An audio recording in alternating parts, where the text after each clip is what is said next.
Assalamualaikum warahmatullahi wabarakatuh. Perkenalkan, nama saya Suci Diana Sari dari Fakultas Hukum Universitas Bangka Belitung.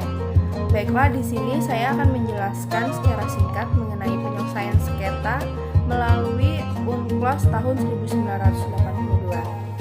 Selamat mendengarkan.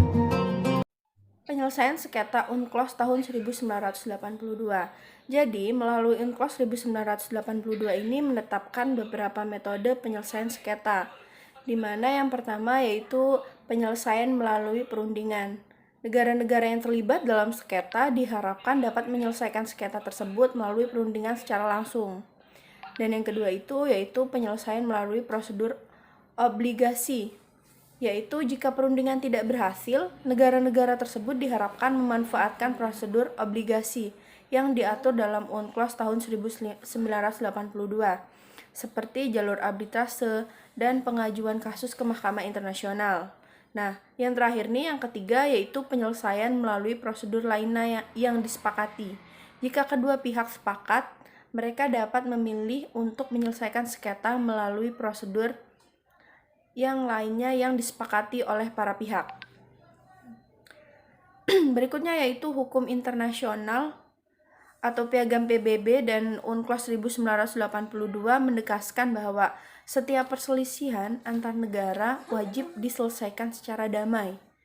Mekanisme penyelesaian sengketa secara damai dapat ditempuh di luar persidangan maupun di dalam persidangan, seperti yang saya sebutkan di awal beberapa metode penyelesaian sengketa tersebut. Mekanisme penyelesaian sengketa di luar persidangan dapat ditempuh antara lain negosiasi, mediasi, konsiliasi, dan beberapa mekanisme lainnya. Sedangkan penyelesaian sengketa secara persidangan dapat ditempuh melalui Mahkamah Internasional maupun Badan Arbitrase.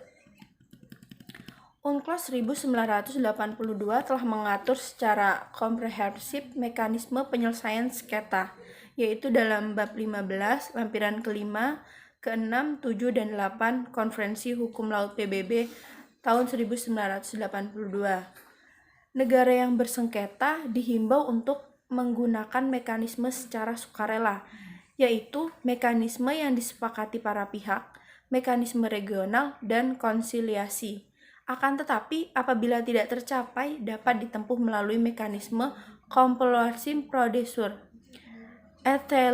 Etling binding decision, yang membatasi pemilihan mekanisme pada 4 cara, yaitu Mahkamah Internasional, Mahkamah Hukum Laut, Mahkamah Arbitrase, dan Mahkamah Spesial Arbitrase.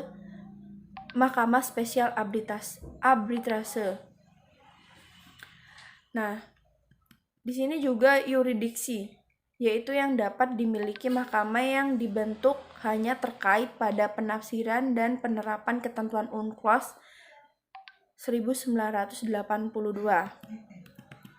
Selain itu, negara-negara diperbolehkan untuk membuat deklarasi tentang pemberlakuan sistem penyelesaian sengketa ini, khususnya tentang pasal 15, 74, dan 83 UNCLOS tentang pemberlakuan batasan maritim, hak kesejahteraan, dan hak-hak tradisional. Sengketa tentang aktivis militer dan sengketa terkait dengan peran Dewan Keamanan PBB. Negara Tiongkok, Filipina, Malaysia, Thailand, Korea Selatan, dan Australia merupakan negara-negara di kawasan yang menggunakan hak deklarasi ini. Penyelesaian sengketa melalui mekanisme yang diatur dalam UNCLOS 1982 mempunyai keterbatasan yurisdiksi, yaitu hanya pada persoalan penafsiran dan ketentuan UNCLOS 1982. Keterbatasan ini tentu saja akan membawa konsekuensi dalam penyelesaian sengketa yang mengandung status kepemilikan prelatur geografis dan batasan maritim, seperti sengketa Laut Tiongkok Selatan.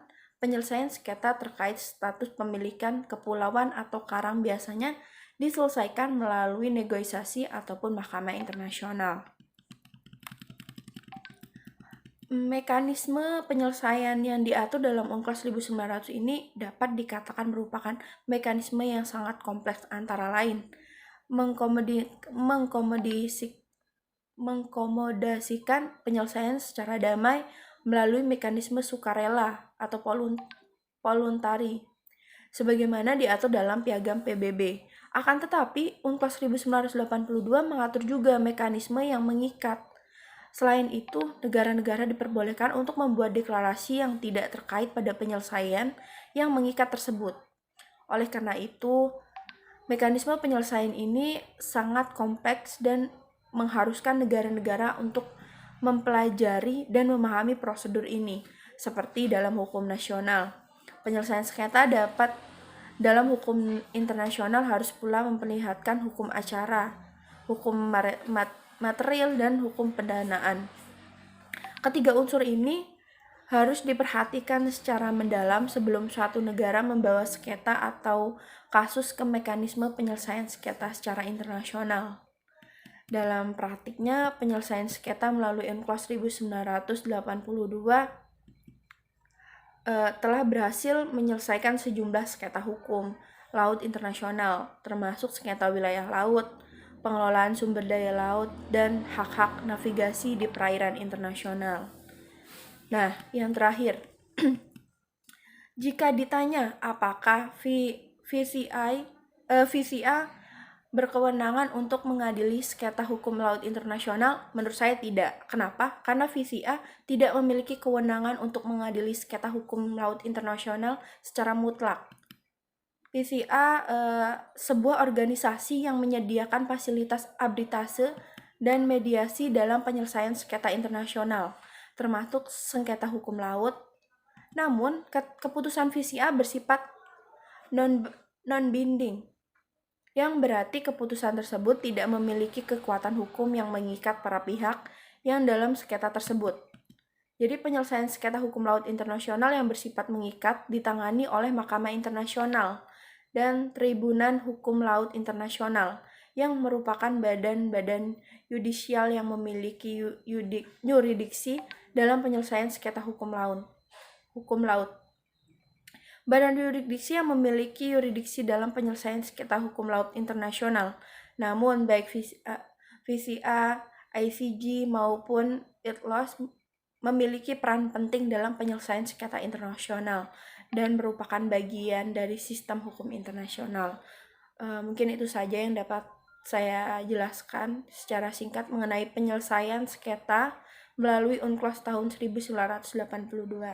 Terima kasih telah menyimak. Sampai jumpa. Wassalamualaikum warahmatullahi wabarakatuh.